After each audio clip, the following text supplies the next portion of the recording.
so much motherfucking design on right now. Break it down, bring it back, make it clap. I got 3 old thoughts, new block, where that thing. Bitches on my line, and you know. Assalamualaikum warahmatullahi wabarakatuh. Yang terhormat Bapak Profesor Dr. Maftuhin MAG selaku Rektor Universitas Islam Negeri Said Ali Rahmatullah Tulungagung. Yang terhormat Bapak Dr. Ahmad Rizkon Hamami LCMA selaku Dekan Fakultas Usuluddin Adab dan Dakwah. Juga yang terhormat Bapak Rahmat Eshum MPDI selaku Koor Prodi Manajemen Dakwah, serta yang terhormat Ibu Zulfa Ismawati MPD selaku dosen pengampu mata kuliah kajian teks Inggris, dan teman-teman sekalian yang berbahagia. Perkenalkan, nama saya Muhammad Mulkan Azim dari jurusan Manajemen Dakwah kelas 1B. Saya di sini akan menjelaskan salah satu jurnal artikel yang berjudul Public Opinion Analysis for Moderate Religious Social Media Data Mining Approach. Artikel ini dari jurnal Ilmu Dakwah yang diterbitkan oleh Fakultas Dakwah dan Komunikasi Universitas Islam Negeri Wali Songo, Semarang. Jurnal ini merupakan jurnal Sinta II yang ditulis oleh M. Mudovi dan kawan-kawannya. Dalam artikel jurnal Ilmu Dakwah ini mempunyai tema-tema yang diangkat sebagai pembahasannya. Salah satunya yaitu artikel yang akan kita bahas kali ini, yaitu mengenai moderasi agama. Moderasi agama adalah cara pandang kita dalam beragama secara moderat, yakni memahami dan mengamalkan ajaran agama dengan tidak ekstrim, baik ekstrim kanan ataupun ekstrim kiri.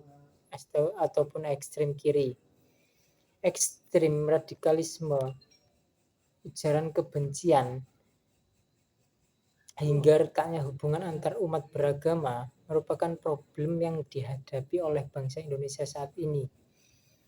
Sehingga adanya program pengurus tamaan moderasi agama beragama ini dinilai penting dan menemukan momentumnya. Bentuk ekstremisme ini memiliki dua bentuk yang berlebihan, dua kutub yang saling berlawanan. Satu kutub kanan yang sangat kaku dalam beragama dan memahami ajaran agama dengan membuang jauh-jauh penggunaan akal. Sementara di pihak lain justru sebaliknya, sangat longgar dan bebas dalam memahami sumber ajaran agama. Kebebasan tersebut tampak pada penggunaan akal yang sangat berlebihan, sehingga menempatkan akal sebagai tolak ukur kebenaran sebuah ajaran. Baik, saya di sini akan masuk pada abstrak artikel ini. Di dalam abstrak terdapat poin-poin seperti purpose, method, result, implication, dan originality. Purpose. This paper aims to elaborate the discourses of religious moderation on social media in terms of perception of netizens responding to the values of religious moderation. Jadi tujuan tulisan ini yaitu untuk mengelaborasi wacana moderasi beragama di media sosial, ditinjau dari persepsi warga net, yaitu warga yang menggunakan sosial media dalam menyikapi nilai-nilai moderasi beragama. Kemudian methods. This study uses text meaning to interpret and categorize comments from Twitter about the values of moderation. In addition, sentiment analysis used to capture the number of positive and negative words in a tweet. Data analysis was used to extract extract and explore the dominant Twitter user emotion around the values of moderation.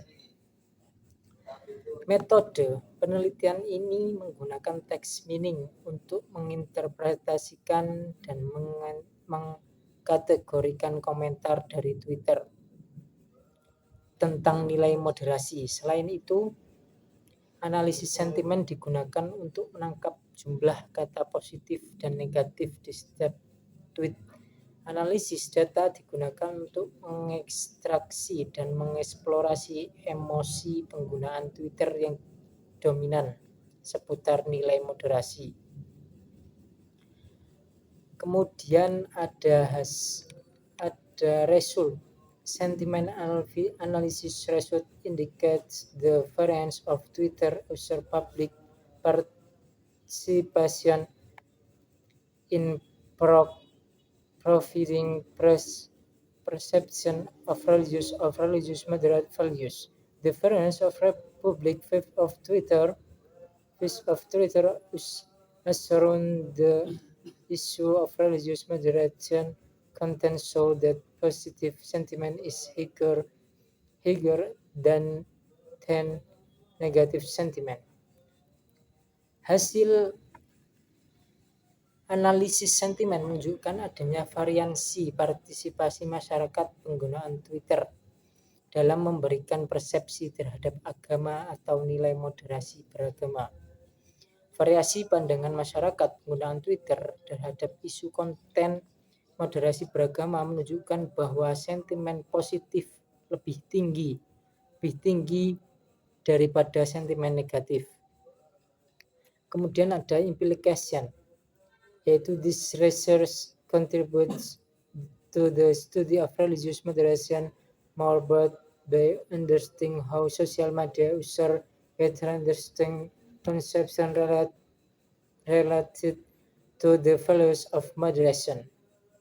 Implikasi penelitian ini berkontribusi pada kajian moderasi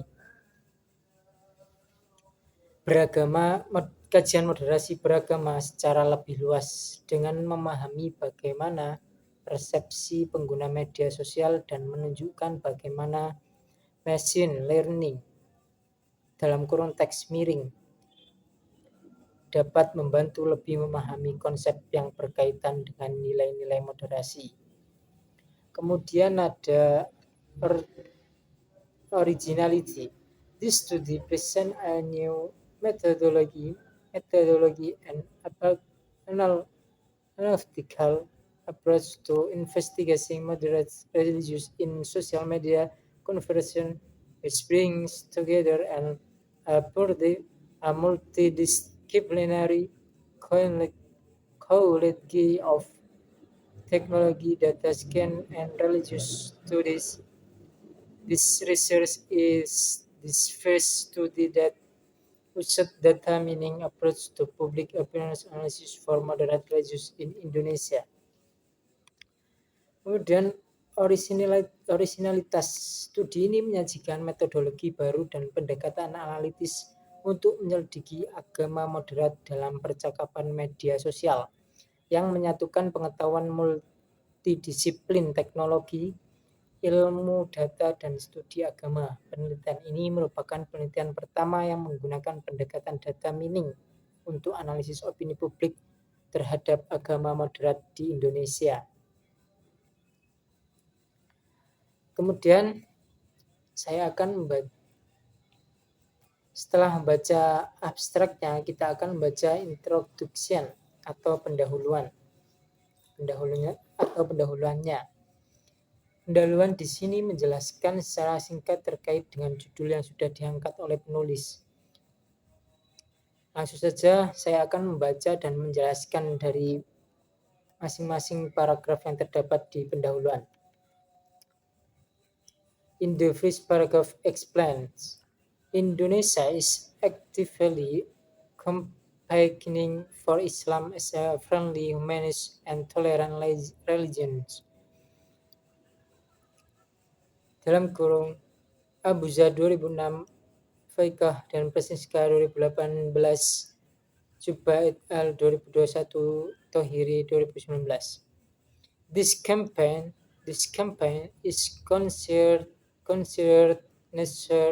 necessary because Indonesia has the characteristic of plurality society, both in terms of ethnicity, language, and religion. Although Islam is the majority religions of the religions also live and live in Indonesia.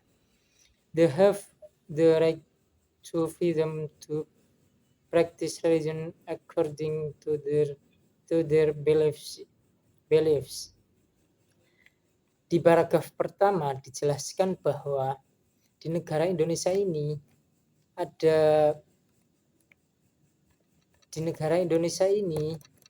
ada yang sering mengatakan bahwa agama Islam sebagai agama yang ramah, humanis, dan toleran. Perkataan itu perlu dijelaskan secara detail karena di Indonesia ini mempunyai ciri-ciri masyarakat yang majemuk baik dari segi suku, bahasa, dan agama. Meski Islam adalah agama mayoritas, namun agama lain juga hidup dan berkembang di Indonesia. Mereka mempunyai hak kebebasan untuk mengamalkan agama sesuai keyakinannya masing-masing. Baik, selanjutnya in the next paragraph it is explained that amid this plurality, Indonesia faces the challenge of the plurality of internal religious understanding of Islam itself. The plurality of understanding is marked by the emergence of religious schools as Sunni, Shia, Wahhabi, Salafi, Ahmadiyya, and so on. This diversity of understanding then gave birth to two types of religious understanding that are both extreme. On the one hand, there is a fundamentalist religious understanding, while on the other hand, there is a liberal religious understanding. Fundamentalists could understand the Quran and Sunnah textually and religiously both. In the field of creed and social interaction, as a result, the treat non-Muslim or groups outside themselves as intolerantly differing from fundamentalist liberally Islam understanding the Quran rationally, contextual, and productively, so that it gives birth to a product of understanding that is different from the understanding of the mainstream of Muslim. The understanding of the Quran and Sunnah has gone beyond the text, but is based on the moral message of the text. As a result, their understanding can obscure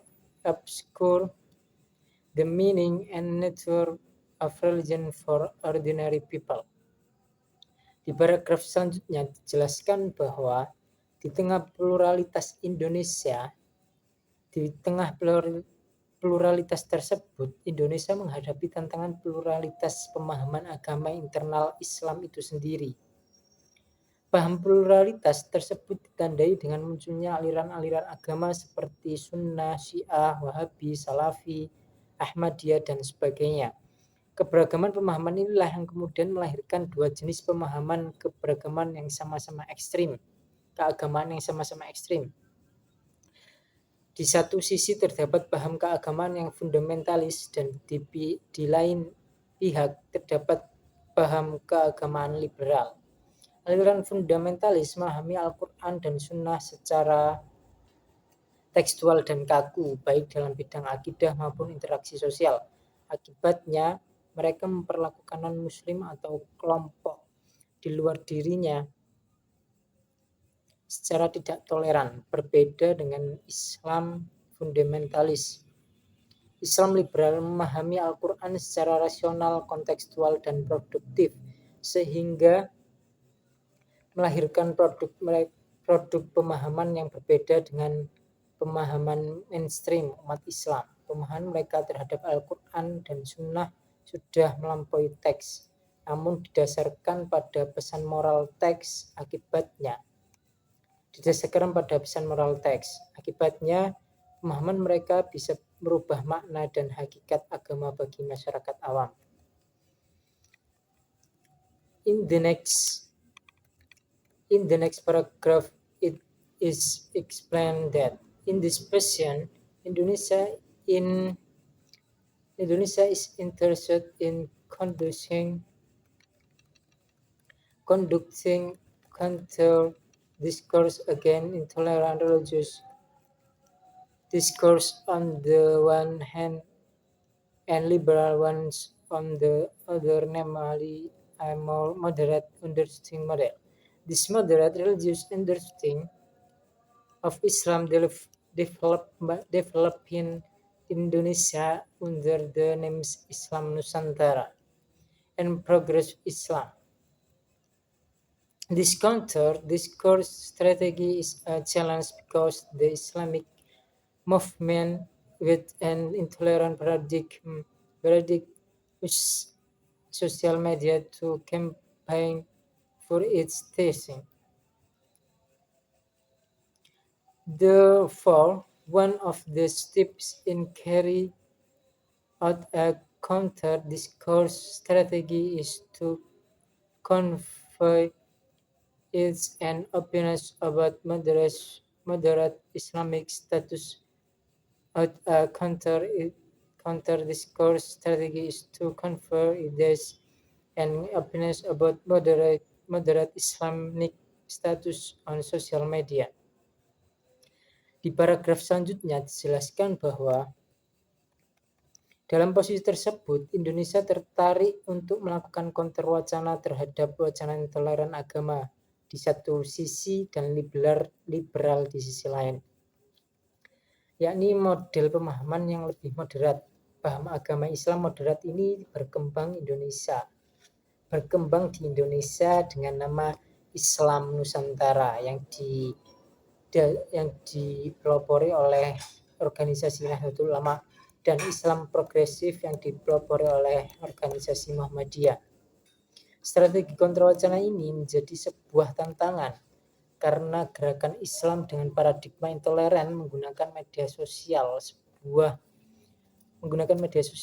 untuk menyebarkan ajarannya. Oleh karena itu, salah satu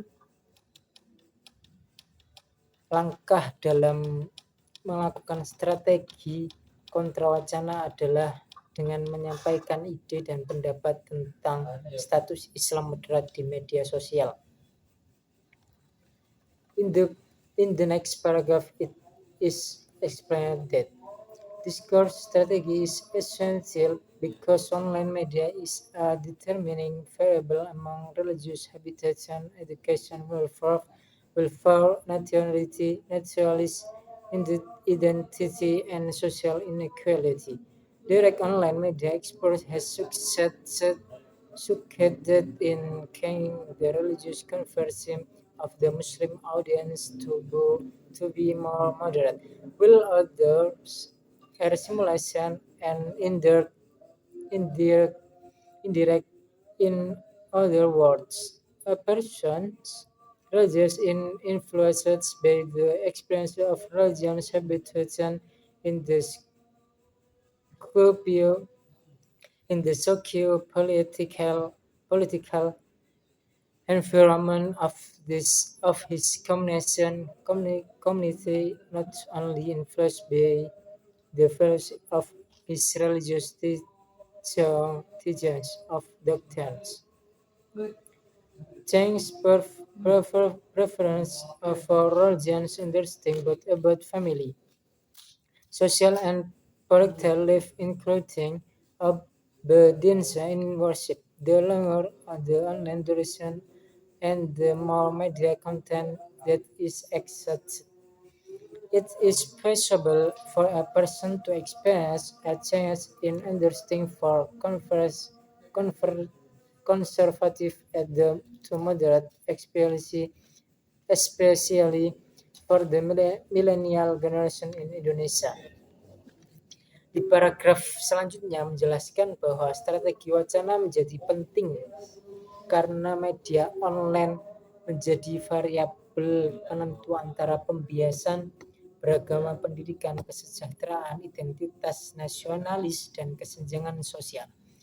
Paparan media online secara langsung berhasil mengubah konservatisme agama khalayak muslim menjadi lebih moderat. Sementara yang lain bersifat simultan. Dengan kata lain, religialitas seorang dipengaruhi oleh pengalaman pembiasaan beragama di lingkungan sosial politik masyarakatnya. Tidak hanya dipengaruhi oleh nilai-nilai ajaran atau doktrin agamanya saja. Salah satunya adalah pengaruh pembiasaan dalam memanfaatkan media sosial yang terbukti secara langsung mengubah preferensi pemahaman agama baik tentang keluarga, kehidupan sosial, dan politik, termasuk ketaatan dalam beribadah. Semakin lama durasi online dan semakin banyak konten media yang diakses, maka tidak menutup kemungkinan seseorang akan mengalami perubahan pemahaman dari konservatif menjadi moderat, khususnya bagi generasi milenial di Indonesia. In the next paragraph, it is explained that based on research by Flexen dan Mr. Adam, religious in Indonesia, social media space in vulnerable to social conflict. The potential for conflict in the social media space is exploited by the spirit of fake news, hoax, malicious gossip, and personalized hate speech. Meanwhile, the research put forward by Sunnartol show confirms that social media has impact on the development of religious radicalism. Thus, social media can be used for both constructive and destructive purpose. It is said to be contrast if the religious content and social media is educative, soothing, and creates harmony among human beings. Social media will be discursive when the religious content in the media spreads hoax, hate speech, and tolerance. Therefore, the counter-discourse strategy is essential because religious content on social media is dominated by intolerant ideology. Meanwhile, moderate and tolerant Islamic religious discourses are sinking under the dominance of intolerant religious discourse. At the same time, internet uses Indonesia are increasing day by day as a result. Most internet users quickly access this intolerant religious content. Kemudian di paragraf selanjutnya jelaskan bahwa berdasarkan penelitian Flexen dan Mr. Adam, agama di ruang media sosial Indonesia rentan terhadap konflik sosial. Potensi konflik di media sosial diperburuk dengan penyebaran berita palsu, hoax, gosip jahat, dan ujaran kebencian lainnya yang dipersonalisasi. Sementara itu, penelitian yang dikemukakan Sunarto juga menegaskan bahwa media sosial berdampak terhadap berkembangnya radikalisme agama. Dengan demikian, media sosial dapat digunakan untuk tujuan konstruktif dan destruktif. dikatakan konstruktif jika konten keagamaan di media sosial bersifat edukatif, menyejukkan, dan menciptakan kerukunan antar umat manusia. Media sosial akan menjadi destruktif ketika konteks keagamaan yang terkandung dalam media tersebut menyebarkan hoaks, ujaran kebencian, dan intoleransi. Oleh karena itu, strategi kontrawacana menjadi penting karena konten keagamaan di media sosial didominasi oleh ideologi intoleran. Semakin terpuruk di bawah dominasi wacana agama yang intoleran, pada saat yang sama penggunaan internet di Indonesia semakin hari semakin meningkat. Alhasil, sebagian besar penggunaan internet dengan cepat mengakses konten keagamaan yang intoleran tersebut. In the next paragraph is the explained that based on a report research by our social British company in collaboration with Hudson. Active social media user in Indonesia as Januari 2021 increased by 6,3% or the excess of 10 million user compared to Januari 2020. When viewed from the total population of Indonesia around 249 million people, then 61.8% of them are active on social media. Meanwhile, it's known that the last Indonesian internet users have reached 226 million.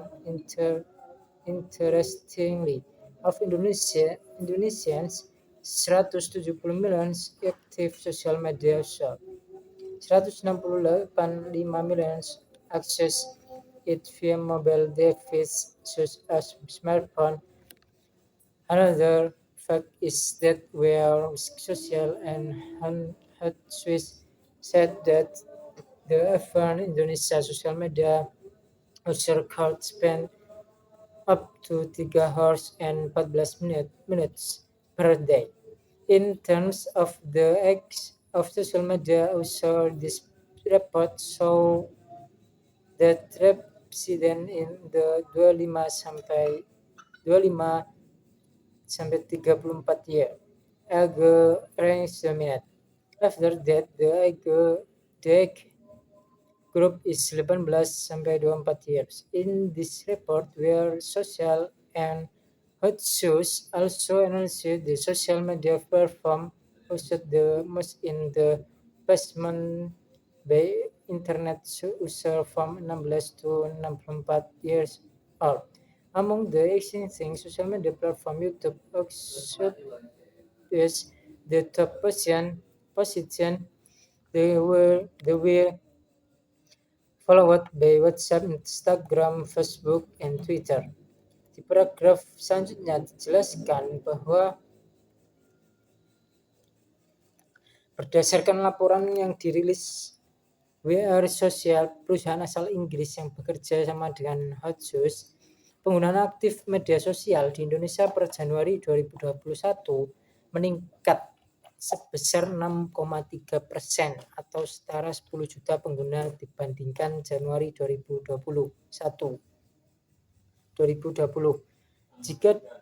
Jika dilihat dari total penduduk Indonesia sekitar 274,9 juta jiwa, kemudian 61,8% diantaranya aktif di media sosial. Sementara itu, pengguna internet Indonesia terkini diketahui mencapai 202,6 juta. Menariknya, dari 170 juta pengguna aktif media sosial di Indonesia, 168 juta mengaksesnya melalui perangkat seluler, seperti ponsel pintar, seperti ponsel. Fakta lainnya, Where Social and Hotsuite menyebutkan rata-rata pengguna media sosial Indonesia bisa menghabiskan waktu hingga 3 jam 14 menit per hari. Dari sisi usia penggunaan media sosial, laporan ini menunjukkan bahwa penduduk pada rentang usia 25-34 tahun mendominasi.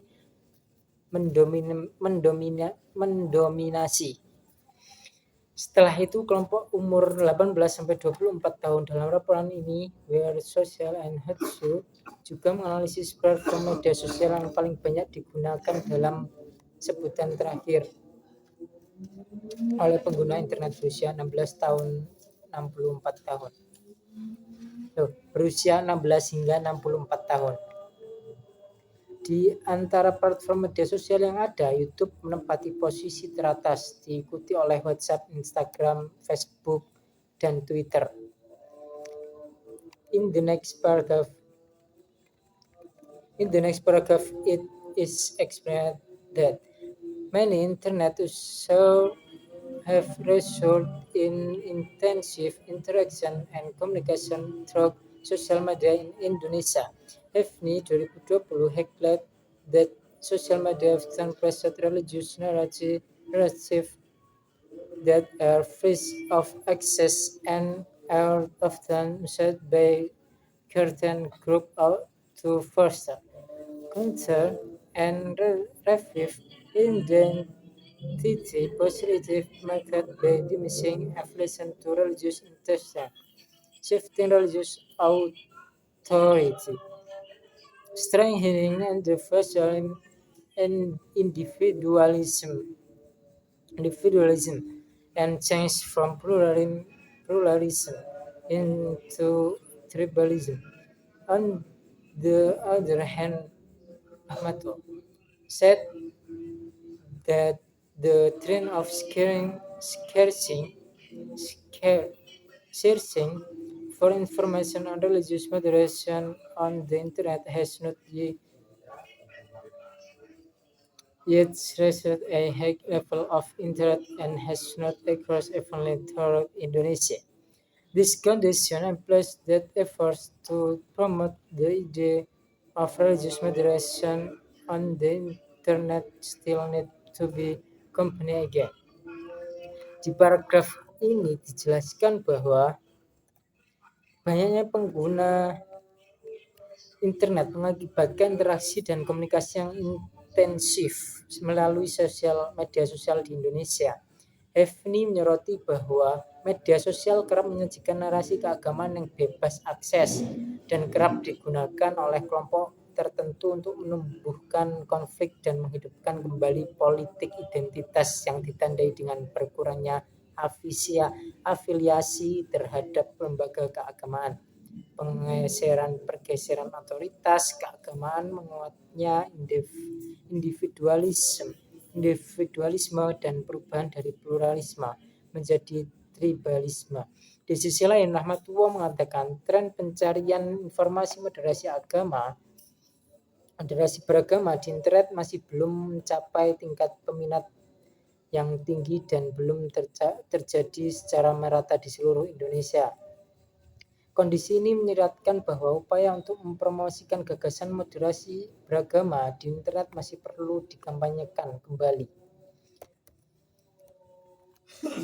The last paragraph explains that based on this consideration, the study will examine how the discourse of Islamic moderation is present in social media in Indonesia.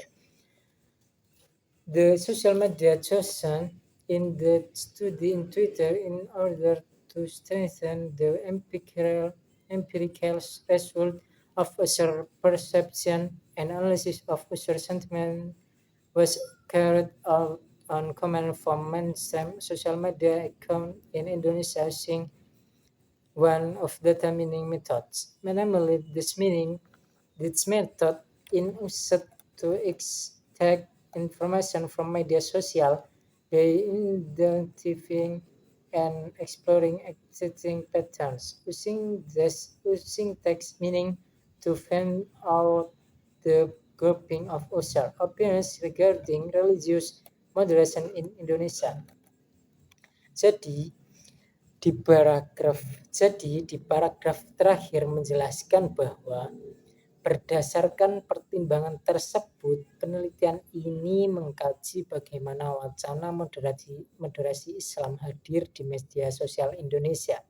Media sosial yang dipilih dalam penelitian ini adalah Twitter. Untuk memperkuat hasil empiris persepsi pengguna, dilakukan analisis sentimen pengguna terhadap komentar akun media sosial mainstream di Indonesia dengan menggunakan salah satu metode data mining, yaitu text mining. Metode ini digunakan untuk mengekstrak informasi dari media sosial dengan mengidentifikasi dan mengeksplorasi pola-pola menarik menggunakan text mining untuk mengetahui pengelompokan pendapat pengguna mengenai moderasi beragama di Indonesia. Baik, itu saja yang bisa saya sampaikan. Saya mohon maaf apabila terdapat kesalahan dalam berucap. Saya mohon maaf yang sebesar-besarnya. Semoga apa yang saya sampaikan tadi bermanfaat bagi para pemirsa semua. Terima kasih. Wassalamualaikum warahmatullahi wabarakatuh.